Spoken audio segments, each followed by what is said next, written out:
Hello folks, so this is way overdue. Well, this is kind of my indication of what I generally set things up for, so you can actually go between short distance and long distance ranges. So we'll move on to the lens. So I have the lens set to manual, shutter AGC. We enter in the menu, pressing down on the control stick. I have my shutter speed set at 1/50. And AGC, if I'm working say on a shorter range, so a bit of ratting, I might want to say anything between 18, but if I was looking out for one to see across a longer field, I can quite happily move this up to 36. You can go up to 42, 44.8, but as you can see the image starts getting a little bit grayer, so back it down to 36 and you can be absolutely fine. So if I just move it back to 18, come out of that. Also set the white balance to manual with no adjustments, just leave it default. Backlight set to off. Pick adjustment, just enter into there. The only two that I play around with there is just get the brightness to be 50, and I'll increase my contrast to 255. Next on the agenda is DWDR. I have that off, and you can see you can have it on if you want that a little bit more, but I have it off just to give me a little bit better picture. And the only other option really is day/night option. Obviously because we're doing night shooting, I have it set at black and white. By all means you can have it in the colour, but it'll just flip across if you have it in auto mode. So then all what's next to do is, once you've got your settings to be optimal, you just move down to save all, press down on the joystick once, go across to exit, and then you're done. The next part with this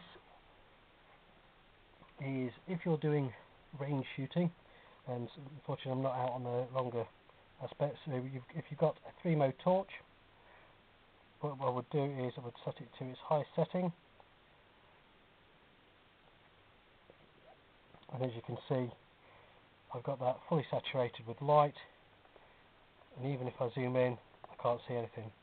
However, this can work actually in reverse, so if I want to then bring this back to a degree, and I've got my target down there, so that I'm aiming on at the moment is a bottle top, and that in the centre there is giving me an indication of the target itself. If I want to make it less bright and you're struggling, you can actually adjust the focus of the torch itself. As you can see, the image gets duller, but all I'm doing, I'm just making the beam wider and not focused.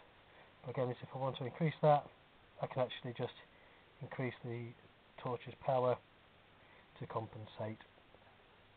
So that gives a flexibility of my range there. If you want to get a better picture, you can obviously zoom back out, so we're letting as much of the infrared light through the tube as possible. And to give you an indication, that is a target approximately half the distance of my yard now, and I can quite happily just back down so I don't get white out. And somewhere on here I've got another bottle which is slightly out of focus, which my scope typically won't do, but you get the idea. If I've got a ×6 magnification, and that's probably too close for my scope, but apart from that I get a good range all the way down to 30 odd metres, around 15 metres, and half that again, so that's about 7.5 metres away. So I've got a nice good range distance, and again for those who are wanting to shoot out for longer, all I would do is put my torch onto a higher setting,